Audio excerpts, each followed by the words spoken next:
independientemente de la hora que me levante o que me acueste, por lo general estoy consciente de que mi jornada va a durar mínimo unas 16 horas, a veces un poco más. Empecé a irme a las 3:30 de la tarde. Ya le digo, no iba muy amplio, pero me era un poquitico más fácil llegar a mi casa y recoger al niño antes de las 5 de la tarde. Desde que la tecnología ha tomado la supremacía y se puede trabajar en la casa, pues yo pienso que esto ha venido a ser como una especie de neoesclavitud. Todo eso requiere un tiempo antes de llegar al espacio laboral, al tiempo que se le dedica al empleo como tal. Y para ello, las personas tienen que sacrificar también parte de su tiempo libre. Hay un recurso que parece infinito, pero no lo es: el tiempo. Y específicamente, el tiempo de las mujeres. ¿Cuánto del día de una mujer se va en trabajar fuera de casa? ¿Cuánto en el trabajo que no se paga? ¿Cuántas horas se traga el cuidado de otras personas? Según la Organización Internacional del Trabajo, las mujeres realizan casi 3/4 del trabajo de cuidado no remunerado del planeta, el 76%. En América Latina, ellas dedican entre 6 y 30 horas más semanales que los hombres a estas tareas. En Cuba, la radiografía es igual de reveladora. La Encuesta Nacional sobre Igualdad de Género de 2016, el estudio más completo que tenemos hasta ahora, muestra que las mujeres dedican, en promedio, 14 horas más que los hombres cada semana al trabajo doméstico y de cuidados no remunerados. Las mujeres ocupadas, es decir, las que tienen empleo fuera de casa, dedican 36 horas semanales al trabajo no remunerado. Los hombres ocupados, apenas 22 horas. Eso se llama doble jornada. Vale entonces que nos preguntemos, con esa carga, ¿qué tiempo queda para sus planes personales? ¿Para el ocio? ¿Para el autocuidado? La misma encuesta revela que ellas quedan en desventaja frente a ellos en actividades tan básicas como visitar amistades, asistir a eventos culturales o hacer ejercicio. Detrás de esta organización social del tiempo no hay casualidad. Hay violencias y brechas de género profundas. Sobre el uso del tiempo y su vínculo con la desigualdad, las violencias silenciosas y su impacto económico estaremos conversando hoy en La Nota. Nos acompaña la socióloga, profesora e investigadora del Centro de Estudios Demográficos de la Universidad de La Habana, Iliana Benítez. Y como siempre, escucharemos testimonios reales. Les damos la bienvenida a La Nota, un podcast de la corresponsalía en Cuba del Servicio de Noticias de la Mujer de Latinoamérica y el Caribe, SEMLAC, que te mantendrá al tanto de los acontecimientos más relevantes y las historias que debes conocer desde una perspectiva de género y diversidad. Te ofrecemos una mirada profunda y equilibrada de los sucesos que moldean nuestro entorno, con énfasis en voces feministas y diversas, así como en el impulso de proyectos emprendedores liderados por mujeres en Cuba y otras latitudes. Únete a nuestro equipo mientras exploramos, reflexionamos y conectamos con la realidad desde un enfoque transformador. ¿Todo listo para tomar nota?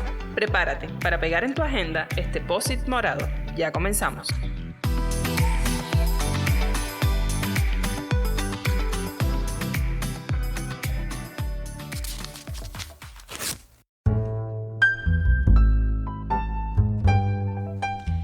La ocupación, ya sea remunerada o no, es una de las estadísticas que mejor nos permite medir los tiempos de las personas.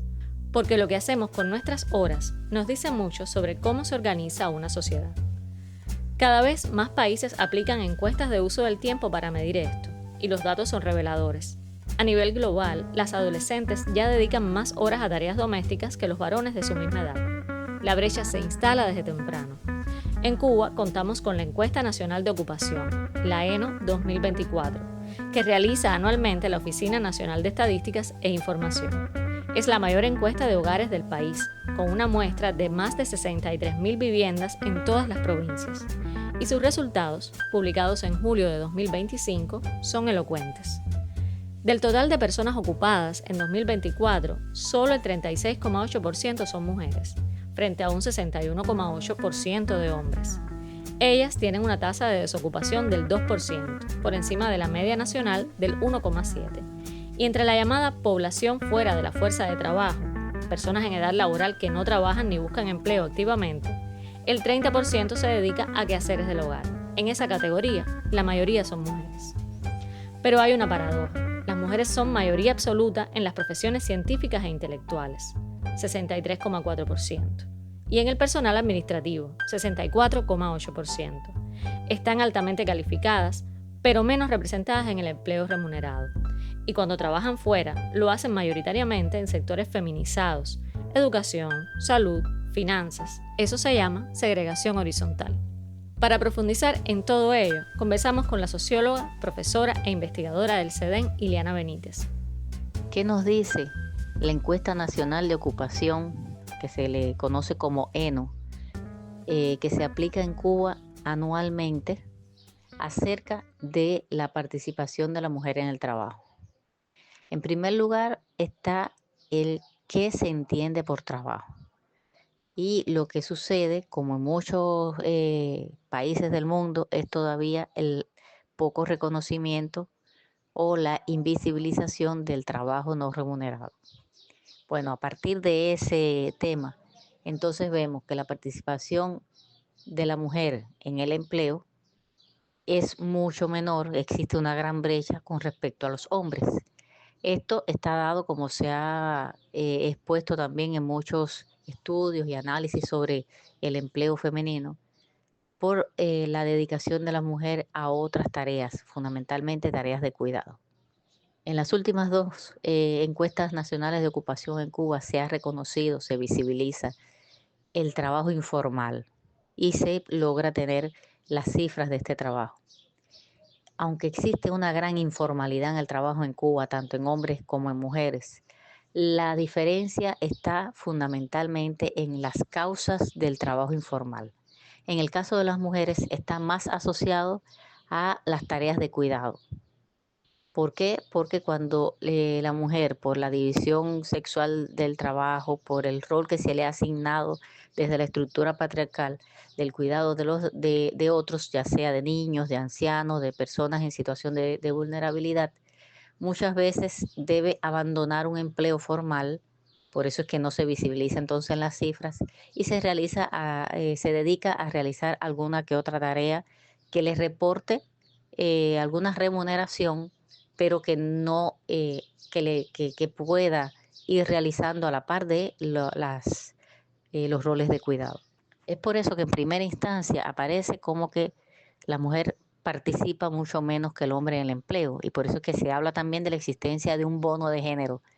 ¿Por qué? Porque a nivel de población general, la mujer accede menos al empleo formal que el hombre. Pero también está el tema de qué manera participa en ese empleo, si es de manera formal o informal. Y eso lo dice a primera vista las cifras de la Encuesta Nacional de Ocupación. Después que yo me convertí en mamá, yo acuñé una frase, y es que las mujeres, cuando son madres, para demostrar que son tan buenas como los hombres, tienen que trabajar el doble. Y es que independientemente del trabajo que puedas tener, seas una profesional o no, se espera que cuando llegues a la casa te ocupes de la familia, hagas la comida, cocines, laves, friegues. Y es que por los patrones patriarcales que hemos heredado, muchos de los hombres todavía llegan a la casa y sienten que es la hora del descanso, mientras que para las mujeres empieza una nueva jornada de trabajo. Empieza ahí la etapa de los malabares, de cómo hacer funcionar el trabajo de todo el día, que a veces no termina a las 5 de la tarde, a veces tiene otros horarios con la atención y el cuidado de los niños. Y eso al final repercute en las horas de descanso, en el cuidado, en la atención que una se da a sí misma, incluso en el ejercicio. Empiezas a sacrificar cosas con tal de poder mantener el equilibrio entre cumplir con tu función en el trabajo y la de atender a la familia, ¿no? Y yo creo que también sumado al esfuerzo físico que se hace, porque se hace un gran esfuerzo físico, también hay algún tipo de estrés y alguna carga psicológica en la que te preocupa que pueden pensar en tu trabajo si de pronto tienes que ausentarte 3 días porque alguno de los niños se enfermó, o por el contrario, si tienes que salir del lugar en el que vives, te tienes que desplazar por motivos de trabajo. Entonces, en ese caso, tu familia, tus amigos piensan que lo que estás es descuidando a tus hijos. Los cuidados de niños, de personas mayores, de enfermos, del hogar, no son un tema menor. Son el principal obstáculo que expulsa a las mujeres del empleo remunerado o las mantiene en trabajos precarios, de media jornada, mal pagados o en la economía informal. Ya lo mencionábamos, ellas son mayoría entre quienes se dedican a quehaceres del hogar. No es que no quieran trabajar fuera, es que el peso de los cuidados recae sobre ellas. Y esto no es casual, responde a una sociedad patriarcal diseñada para dividir el espacio doméstico del espacio público, como si fueran dos mundos separados. El hogar, feminizado, invisible, no remunerado, considerado cosa de mujeres. Y la calle, la fábrica, la oficina, el espacio público, masculinizado, valorado, remunerado, considerado cosa de hombres. Esta división sexual del trabajo no es natural, es cultural y tiene consecuencias concretas. Las mujeres entran al mercado laboral en desventaja. ¿Por qué dedicarse a los cuidados muchas veces deja fuera a la mujer del mercado laboral? En primer lugar, porque la vida cotidiana en estas sociedades patriarcales que vivimos está diseñada para dividir el espacio doméstico del espacio público. El espacio público está hecho para hombres trabajadores que se dediquen 100% al empleo y no precisamente para personas en general que se dediquen al empleo, pero también al cuidado de sus familias y de las personas que requieran esta atención. Por eso es que se dice que las mujeres, al habérsele otorgado el rol de cuidadoras, no entran en igualdad de condiciones al mercado laboral. El hecho de dedicarse al cuidado de los hijos, aun cuando se tiene acceso a servicios de cuidado, requeriría de atenderlos, prepararlos para llevarlos a una institución de cuidado, recogerlos, participar en reuniones, y estoy hablando solamente del cuidado de niños, y que se disponga de esos servicios de cuidado. Todo eso requiere un tiempo antes de llegar al espacio laboral, al tiempo que se le dedica al empleo como tal. Y para ello las personas tienen que sacrificar también parte de su tiempo libre. Al estar las mujeres fundamentalmente dedicadas a esos trabajos de cuidados, entonces esto hace que tengan menos tiempo o necesiten dedicar o sentirse más presionada para llegar a ese empleo y rendir de la mejor forma posible. También es un poco perturbador ver cómo el ciclo no termina cuando los niños crecen, porque en mi caso que he visto cómo mi mamá, ya siendo una mujer mayor, adulta y trabajadora, también tuvo que buscar algunas excusas y ausentarse del trabajo y apelar a la comprensión de sus jefes para atender a mi abuelo en un momento ya al final de su vida en el que tenía muchas enfermedades y tenía demencia. Y te das cuenta que esto es un ciclo que se repite para las mujeres, lo mismo en la juventud que en la vejez. Y es duro comprobar a veces que la sociedad no entiende el esfuerzo sobrehumano que hacen las mujeres para poder llevar ambas cosas de manera exitosa. La organización del tiempo de las mujeres no es solo una cuestión de estadísticas o de economía, es también, y de manera muy clara, una violencia de género asociada al trabajo. ¿De qué violencia hablamos? De una estructural, invisible muchas veces, pero que está incrustada en la sociedad y en la cultura laboral. Una cultura que concibe los cuidados y las labores domésticas como una barrera para el crecimiento laboral y el empleo. Es la cultura que pregunta en una entrevista de trabajo, ¿piensas tener hijos?, que asume que ella pedirá permiso, que ella reducirá jornada, que ella renunciará si hay un conflicto entre el horario de la oficina y el horario del círculo infantil. Y lo más grave, en esa cultura laboral no se conciben redes ni estructuras que respeten y apoyen el trabajo de cuidados. Sí existe violencia en ese mercado laboral desde el punto de vista de que es una violencia estructural que ya está así construida socialmente, que te impide tener las mismas posibilidades de acceso a un empleo que otras personas que no tengan a nadie bajo su cuidado y que dispongan de todo el tiempo para dedicarse a un empleo que está solicitando de muchas horas de entrega directa en el espacio público, cuidando rindiendo, siendo productivos para la empresa a la que tributes. Desde la propia demanda de empleos, muchas veces, y fundamentalmente en el sector no estatal, nos encontramos en Cuba, por ejemplo, con grupos de WhatsApp y en las diferentes redes sociales que se buscan empleadas y violando toda norma de derechos laborales, de protocolo contra la violencia. Se solicitan mujeres con cierta edad, con presencia física, con algunos requisitos, por ejemplo, que no tengan hijos. Todo ello constituye violencia estructural, porque está impidiendo el acceso de una persona a un empleo dependiendo de su condición de género y también de los estereotipos y las condiciones que se le pongan a ese género para acceder a ese empleo, cuando es la propia la sociedad la que le atribuye los roles de cuidado. ¿Qué posibilidades de emplearse en el sector no estatal, en una cafetería o en un restaurante, tendría una mujer que pase los 35 años o que tenga 2 hijos pequeños o que no tenga una apariencia física como la que solicitan en un establecimiento? Ahí existe violencia y esa violencia es estructural, pero también está mediada por elementos de la sensibilidad en la cotidianidad y que debe ser regulada, eh, controlada, porque la regulación existe el protocolo para medir esas formas de violencia, lo que debería hacerse cumplir lo que está normado. Y estuve desde ese mes 6 meses buscándome otro trabajo. Y en cuando lo encontré me fui.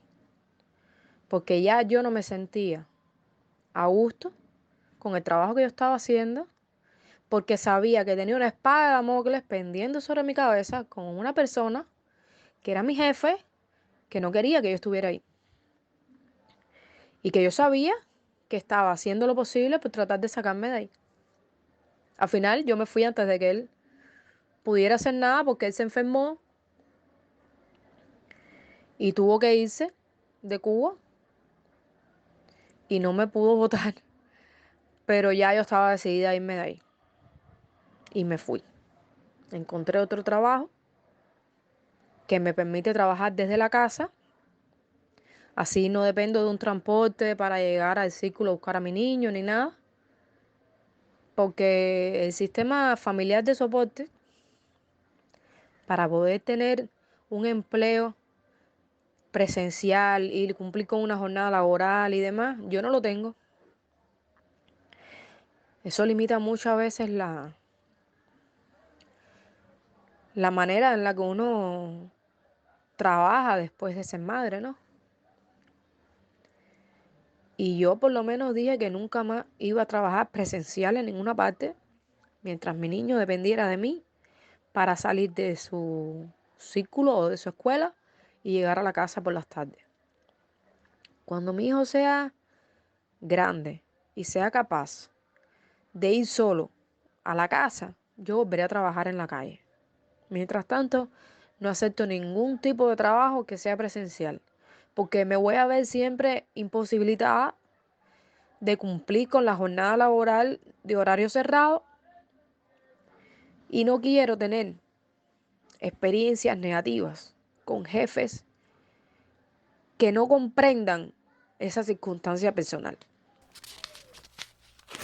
Todo esto se entrelaza con el uso del tiempo, porque las mujeres cuando no pueden acceder a ese mercado laboral y se dedican al cuidado de otros en la vivienda, buscan formas de obtener algún ingreso por alguna vía. Y es cuando se vinculan fundamentalmente a trabajos informales que estén cerca de la vivienda, que le permitan un poco compartir el cuidado con esas otras, con esa forma de emplearse de manera informal y que le permitan cierta remuneración. Ahora, ¿en qué condiciones se hace? En condiciones de precariedad.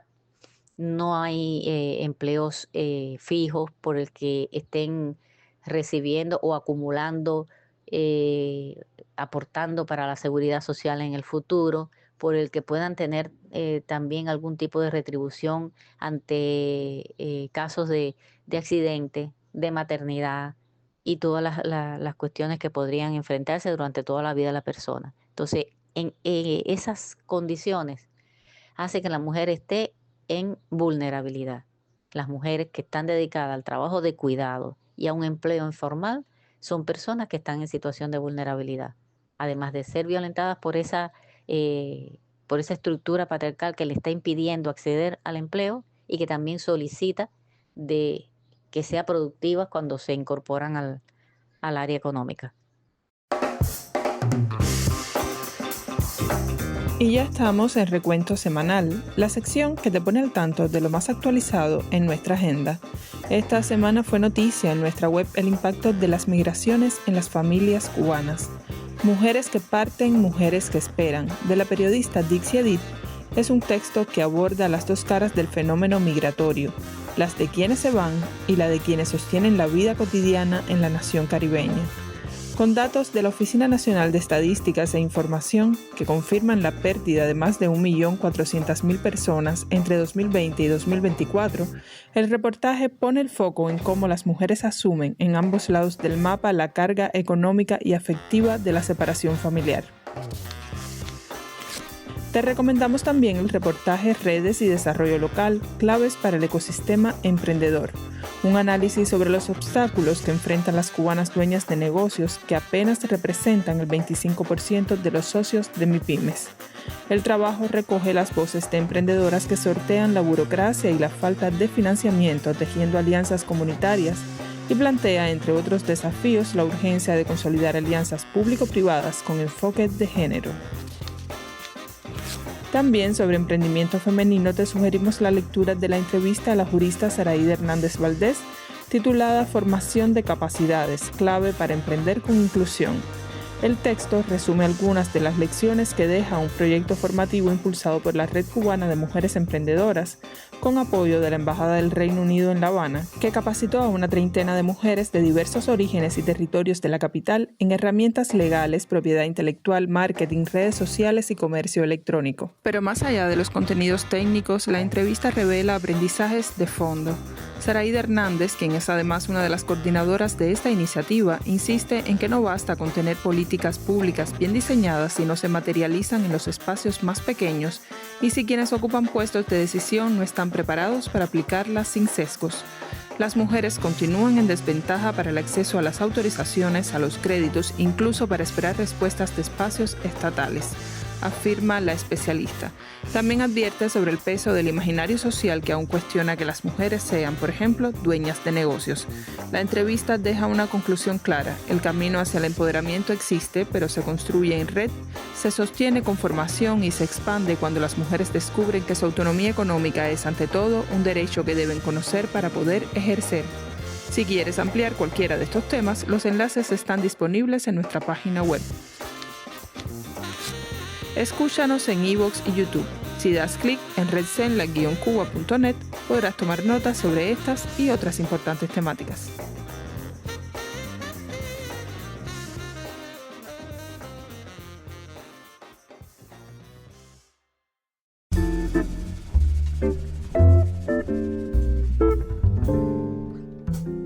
Estás en La Nota, el podcast informativo de Semlac Cuba. Y hoy hablamos sobre cómo usan su tiempo las mujeres y las brechas de género asociadas a ello. Cuando las mujeres abandonan la vida laboral, cuando carecen de redes de apoyo y de un sistema que les permita ser útiles socialmente, ocurre una doble pérdida. Ellas se vuelven más vulnerables, económicamente dependientes, con menos autonomía, más expuestas a la violencia, y el país pierde un recurso valioso. talento formado, años de estudio, capacidad de innovar y producir. Para nuestra invitada en este podcast, la socióloga, profesora e investigadora del CEDEM, Iliana Benítez, no basta con hablar de políticas de conciliación. Hay que ir más allá. Necesitamos políticas de corresponsabilidad. ¿Y qué significa eso? Que el trabajo de cuidar no recaiga solo sobre las mujeres, ni solo sobre las familias. Significa corresponsabilidad al interior de los hogares, entre hombres y mujeres, pero también corresponsabilidad del Estado con las familias. Con redes de cuidados reales, con servicios, con tiempos que se respeten, con una cultura laboral que no castiga a quien cuida. En Cuba, donde las mujeres son un porcentaje significativo dentro de la fuerza de trabajo calificada, se pierde mucha de esa fuerza de trabajo que podría estar aportando mucho más precisamente cuando no se logran las políticas no ya de conciliación, sino de corresponsabilidad. Porque como bien decía al inicio, la vida cotidiana está construida de esa manera y debe ir cambiando. Pero antes que se pueda lograr cierto cambio en la manera en que se divide lo público de lo privado, se deberá seguir trabajando por la corresponsabilidad, y no solamente corresponsabilidad hacia el interior de la familia, la distribución de roles de todos los miembros de la familia. Está la corresponsabilidad también del Estado con la familia, porque el Estado es responsable de proveer de servicios sociales, de cuidado y de todo tipo, servicios también para la realización de tareas que pudieran sustituir las tareas domésticas, como son servicios de lavandería u otros que puedan agilizar muchas de las tareas que se realizan hacia el interior del hogar. Con esos servicios de cuidado, con esos servicios de trabajo que pudieran facilitar la vida hacia el interior de la familia, se podría estar también contribuyendo a la participación de todos los miembros de la familia en la esfera productiva. Pero dentro de esta sociedad que tenemos con una cultura patriarcal y que están todavía divididos los roles, entonces se estaría beneficiando mucho más la incorporación de la mujer a la esfera pública, al trabajo remunerado, pero en condiciones de no vulnerabilidad, en condiciones en que pueda trabajar, pueda ser productiva y pueda recibir también protección social. No creo que haya algún momento del día que sea exclusivo para mí. A ver, cuando pienso que quizás mi día se va a extender mucho, o si ya en la primera mitad del día me siento muy agotada, suelo sacar algunos minutos, suelo hacer algunas pausas para estar segura de que voy a poder cumplir con las tareas de la otra mitad del día, que suelen ser cuestiones asociadas a la cocina, a la organización de la casa, ayudar a los niños con sus tareas, no sé, cuestiones de ese tipo. Pero para mí, quizás después que todo el mundo se acuesta, que me quedo mirando la televisión un rato para poder quizás desintoxicarme del ajetreo diario. Si no, si algún día no hago lo que normalmente hago como parte de mi rutina diaria, realmente no pasa gran cosa, no. Pero yo sí suelo sentirme incómoda porque sé que estoy dejando de hacer algo que se supone que debo hacer, ¿no? Es un poco autoflagelarse por el hecho de que sabes que tienes responsabilidades que estás posponiendo y que en definitiva si no las haces en ese momento, entonces muy probablemente la carga será doble al día siguiente. Para la experta, un paso fundamental es valorizar los cuidados y su justa remuneración. Pero a la par, se plantean otras cuestiones, la socialización de los servicios de cuidado y un cambio en la política y la cultura laboral que permita a esas personas cuidadoras, que son fundamentalmente mujeres, poder desarrollarse también profesional y laboralmente. Porque cuidar, insiste, no debería ser sinónimo de renunciar. Existe una discusión actualmente acerca de la valorización del trabajo de cuidado. Y es algo con lo que estoy muy de acuerdo, pero requiere también un debate hacia el interior.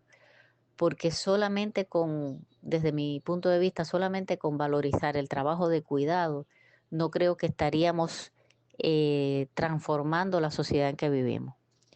Porque de cierta manera, si se logran políticas, por ejemplo, de regímenes de pensiones o de previsiones para las personas que se dedican al cuidado, que son fundamentalmente mujeres, y se les reconoce eso como un trabajo remunerado, eso sería justo.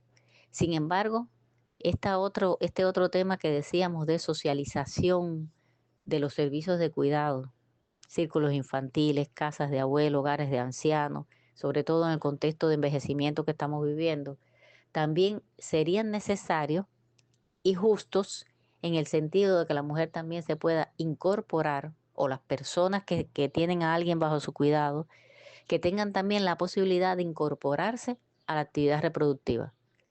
Porque existe la otra parte. ¿Cómo es reconocido el trabajo socialmente en dependencia del espacio donde se realice?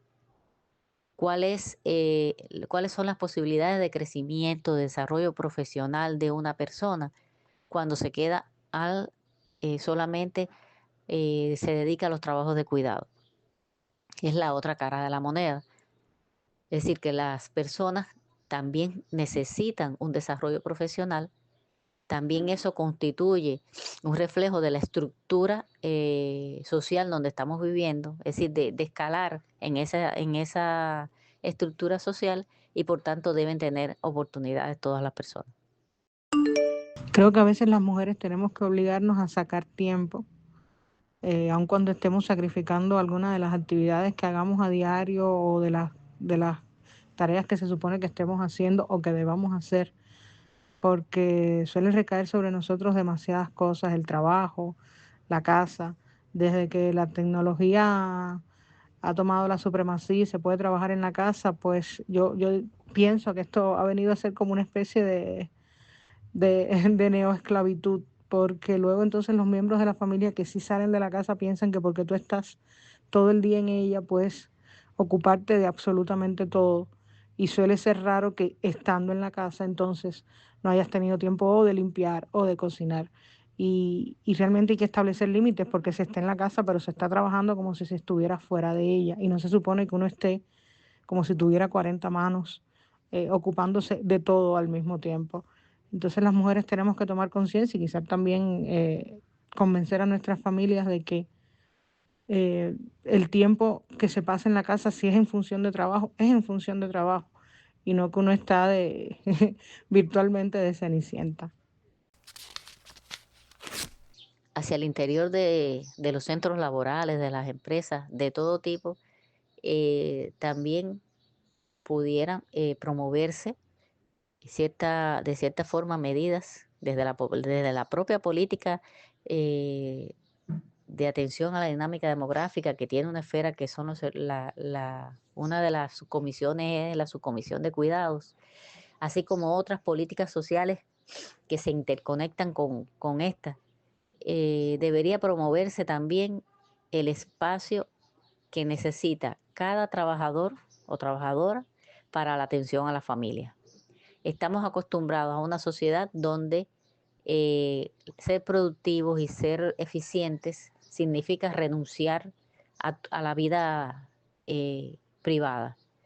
Que estés dispuesto a estar hasta las 8, las 10, las 11 de la noche en un centro laboral por una tarea muy urgente o porque son momentos que para hacer una reunión. Ese tipo de vida que no respeta un poco la necesidad de la persona de dedicarse a las labores de cuidado y atención en general a la familia, también pueden modificarse o podrían modificarse desde políticas sociales, desde reconocimiento y defensa de esos espacios dentro de las empresas. Esto es un poco más difícil. Realmente tendrían que cambiar muchas concepciones en la sociedad en general, dentro de las propias personas que son, digamos, directivos, que son los propios gestores de las políticas públicas, tendrían que cambiar esas concepciones, porque son los principales espacios donde se violenta la vida privada de las personas. Para cerrar, hagamos un ejercicio. Pensemos en un día cualquiera en la vida de una mujer. No una heroína, no una superwoman, una mujer común. ¿En qué invierte su tiempo? Si sumamos horas de trabajo remunerado fuera de casa, horas de trabajo doméstico no pagado dentro de casa, más las horas de cuidado de niños, de personas mayores, de enfermos, más horas de gestiones, de compras, de pendientes, ¿cuánto le queda? ¿Le queda tiempo para descansar, para leer, para verse con amigas, para ir al médico, para hacer ejercicio, para estar sola? En muchas mujeres, la respuesta es no o casi nada. Y este tiempo, ya de por sí escaso, se vuelve aún más precario en contextos de crisis como los que atraviesa Cuba hoy, donde escasea el transporte, faltan los alimentos, las colas se alargan, los servicios de cuidado se debilitan. Todo ese peso extra recae, una vez más, sobre hombros femeninos. Por eso, hablar del tiempo de las mujeres no es un tema menor. Es poner sobre la mesa de debate elementos esenciales como la autonomía, la salud, la dignidad, la sociedad que queremos construir.